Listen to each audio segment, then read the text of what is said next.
Now back to that crisis at the airport in Afghanistan. Close to 100,000 people and counting have been airlifted from the airport in Kabul trying to escape Taliban rule. Friday, suicide bombers from another group killed U.S. troops and Afghan civilians outside the gates of the airport.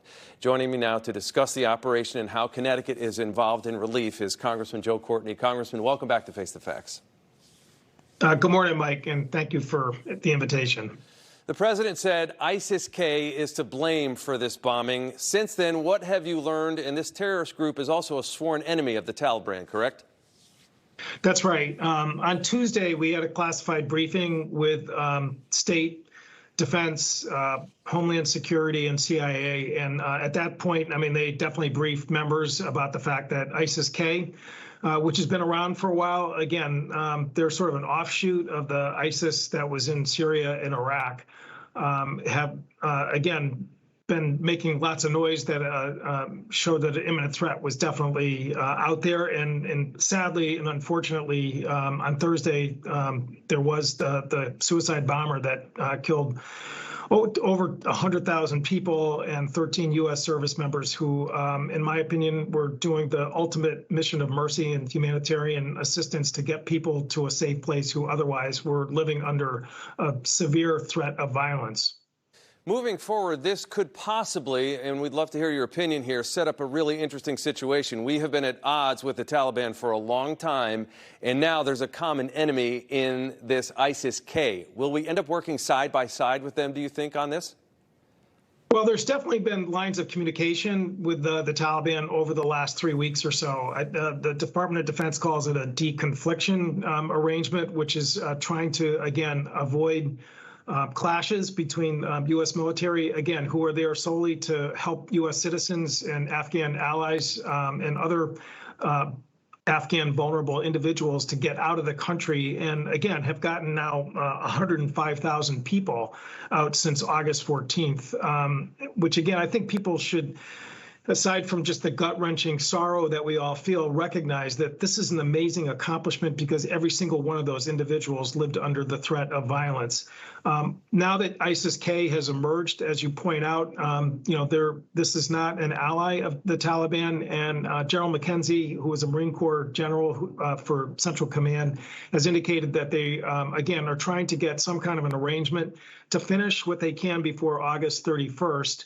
The U.S. is going to go in against ISIS-K. General Milley, before the attack took place, made that crystal clear that if there was any violence, that it would be met with retribution, and the president reinforced that. So, obviously sharing of maybe some intelligence in terms of locating where those pockets of ISIS-K forces are, I think is certainly something that it appears, both sides would have a common interest. I would not, frankly, bank on too much trust with the Taliban, however, and I think that anything that gets done, I think is going to be done very carefully. But again, I think the president shows that the U.S., again, cannot allow something like what happened on Thursday to go unaddressed. So we know hundreds, if not thousands, of Afghan citizens served alongside our troops for the last 20 years. Now we have this mad scramble to get them out of the country. Do you believe these evacuations should have started before the first U.S. troops ever started withdrawing, when we still had control of the airport to begin with? I do. Again, I've been over there 4 times with the House Armed Services Committee over the years, and these are short visits, but nonetheless, you get a pretty good flavor for the critical help that Afghan allies provided in terms of things like interpretation, as well as logistics. In April, when the president made the decision to follow through with the agreement that the prior administration had reached in 2020, I think the warning flags were up that the special immigrant visa program, which has been around since 2009, needed to be accelerated. And a number of us on the House Armed Services Committee, and I joined some folks who served in Afghanistan, flagged this issue for the State Department and the White House, that the normal process for SIVs, as they're called, had to be accelerated. It took, in my opinion, unfortunately, too long to get to the place where we are today, where, again, some of the vetting process now is being done in third countries to get people out of Afghanistan quicker.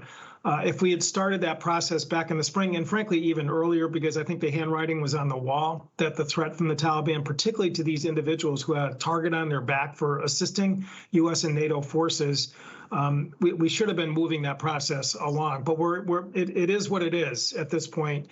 Again, the vetting process now is taking place in Qatar and Kuwait.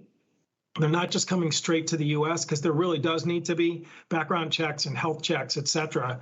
But it's, with August 31st fast approaching, with, despite the Herculean effort that's being taken place here, where even yesterday, Thursday, during the day of the bombing, there were still roughly 13,000 people that were evacuated that day, which is eye-watering, amazing operation.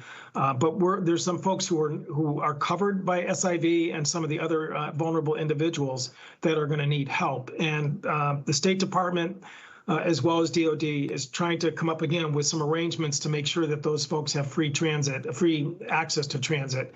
And other countries, 114 countries, have signed on to, a declaration to the Taliban government that they, again, after August 31st, should not just close the country, that, their ability to get any reception internationally is going to turn on whether or not they really follow, well-recognized international rule of law, that people have the ability to emigrate with the proper documents, regardless of whether or not U.S. forces are controlling the airport in Kabul. And with the stated statement of the Taliban not wanting to be an international pariah, maybe there's hope for that happening. Congressman Joe Courtney, thanks so much for your time and your expertise in joining us on Face the Facts this morning. Thanks, Mike. Still ahead.